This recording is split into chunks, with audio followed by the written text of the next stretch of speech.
Hello everyone, welcome back to the workshop. Today we're going to talk about turning down work. So, you've been at blacksmithing now as a business for several years, right? Maybe a year, maybe you're fortunate enough, things are really booming. Your business is really booming. Maybe you found a niche that you're specifically filling where nobody else is. Yep. And now you are coming to facing a time where there is only one of you. Mm-hmm. And there's 1,000 of them out there. Mm-hmm. This is a good place to be. So be excited. Take a moment. Breathe. Let it out. And give yourself a pat on the back. You done good. That's great. That's awesome. Mm-hmm. So, but now you're facing a precipice. You're coming to this new thing called turning down work. Yep. And it's pretty exciting. It's audacious. And yeah, that's a big word for me. And I worked all night on thinking of audacious as a word. So yeah. There you go. You got to use it. So congratulate me in the comment section down below that I got to use audacious. I'll keep saying it throughout the video. So, anyways, it's radical now.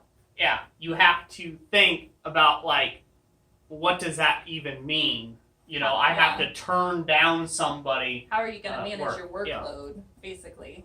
Yeah. And come up with a strategy for that. Exactly. Which we've hit multiple times in our, throughout the years, where there's just too much. There's more work than what we can handle during that time period. Yep. And really, it comes down to two different ways that we've come up that you can handle it.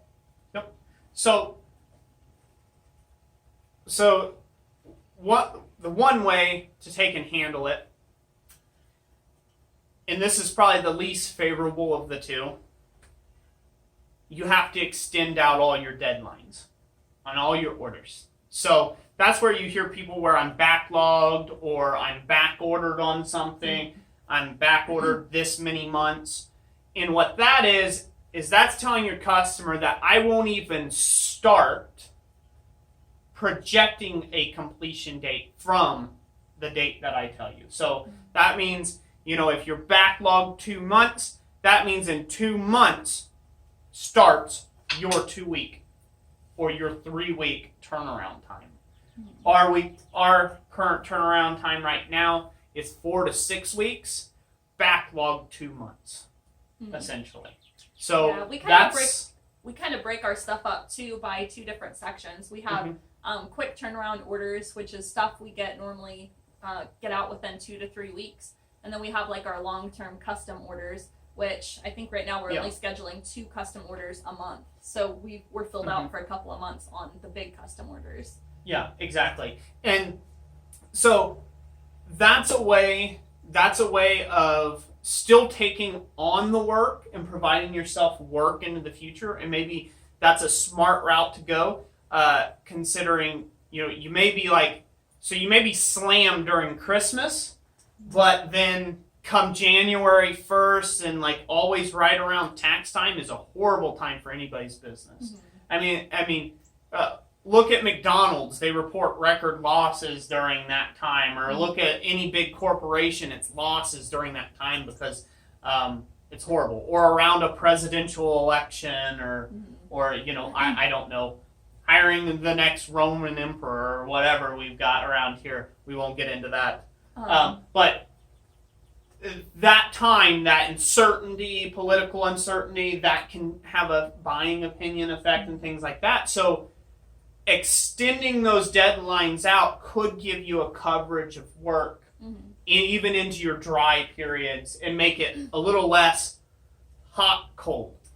Yeah, I would say like this is, whether you can use this particular method is dependent on what the item is.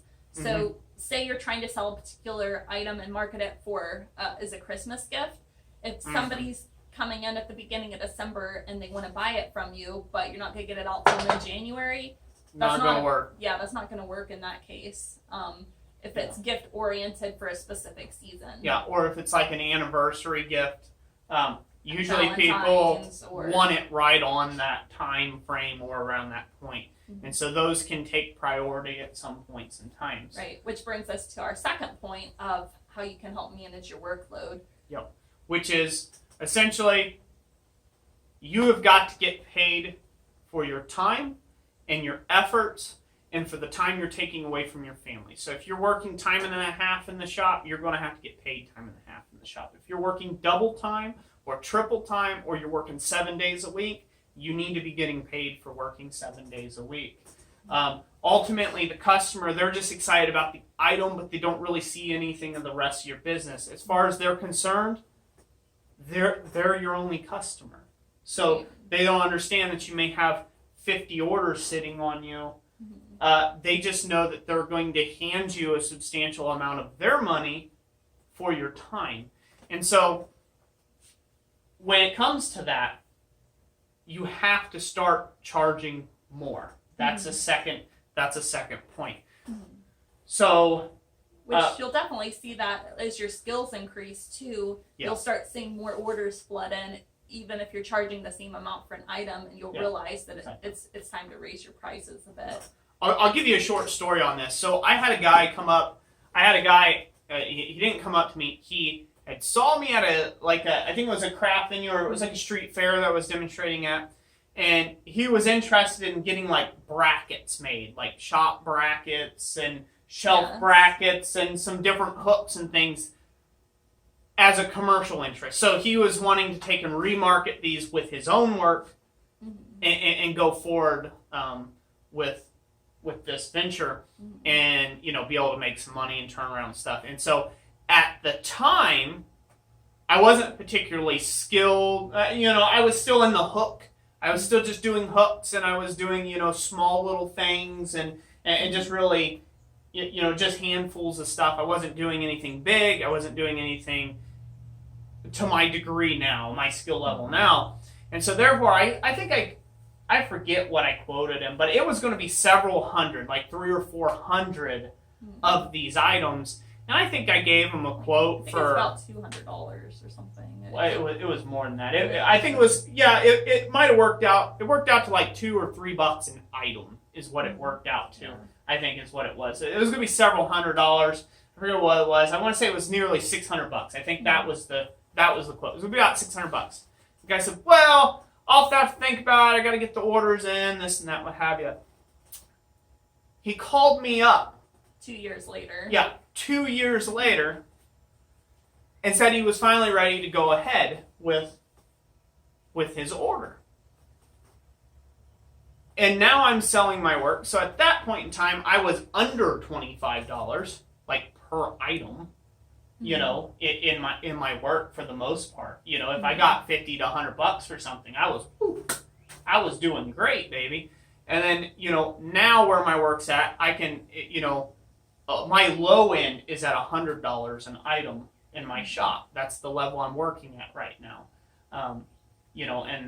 And it takes a lot of money to keep this big old place going with all these tools and things like that. Well, it's not big, but, there's a lot of expenditures and supplies and things like that. I got a high turnaround type business, a high flow.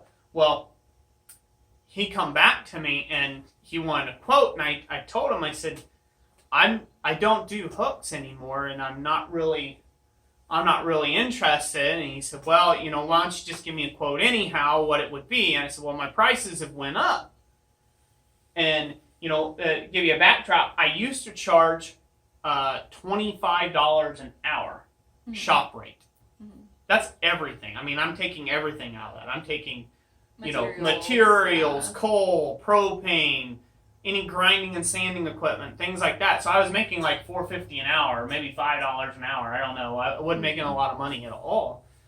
Barely enough to survive on. And now my shop rate's $95 an hour. So you can see how quickly that bill went up on him. And he called me. We were out. I think we were at Walmart actually. I mean, we just pulled in. We just pulled in the parking lot. We were going to go have I was going to go have my hair cut. And we had a few things we needed picked up, the groceries. And he called me up, and he gave me 10 tons of cane about the fact that my prices, more than tripled, and and gee whiz, and all this other stuff. And I frankly just had to tell him that 2 years ago, I had 2 years less experience. I had 2 years less equipment. I had, 2 years less customers. I had 2 years less wisdom on finances.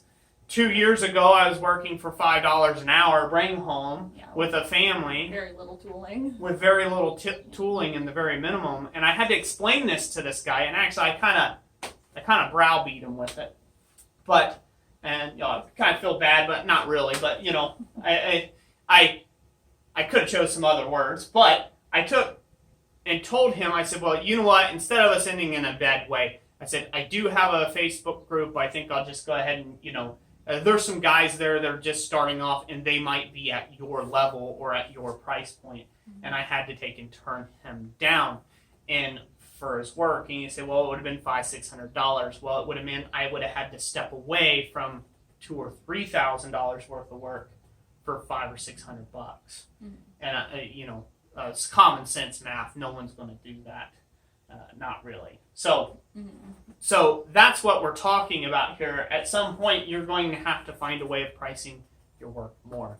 That's a way that you can control, right? That price, that price point. So you raise your bottom end, right? Which lowers the demand some, but there's still people out there. If you find the balance where people are still willing to pay you for your work. If maybe fewer people, but it makes up for it with the amount of extra money you're making on the item. Yeah. So, like here currently, just, a little bit about us. So, like, I'm just going to share this number. It's not for transparency. It's just as an encouragement to you. So, this year we are down. What is it? Was it 37%? I think so. Yeah, we're down like 37% in orders, but we're up 68% in revenue. So I obviously clearly raised my price to where we can actually survive on it in today's economy, but I reduced the amount of orders going out the door. So what that means is, instead of having 65 to 70 orders a month that have to go out the door in order for me to just keep my lights on and for us to pay our bills and be able to go around, it's down. 40, it's down now to like 40. You know what I mean? Instead of that 60 to 70, now it's down to like 40, 45 orders a month. And I hope to eventually get it down and slowly work on more and more expensive items. Things that will cover a month. And I have, once again, there's only one of you. Unless you can find 3 or 4 other smiths that want to go in on it with you, that would be an awesome thing. Especially if they were equal skill level or they were able to produce similar like products, maybe start like a whole collaboration of smiths or something and start a company around that. That might be an excellent ideal for somebody out there. And that may be a third option, but that takes a lot of extra effort. Yeah. So the 2 things you can do now, rather than just saying, no, I'm not interested, is to, A, extend your deadlines out. Start back ordering work. And, that's one way of doing it. Some people aren't going to play that. Like I said, time sensitive. Yeah, right. Yeah, it's going to be time sensitive. Yeah, or B, raising your prices. Yep, raising the balance. So, and that's a good indicator that you're doing something right. That means you're getting more popular.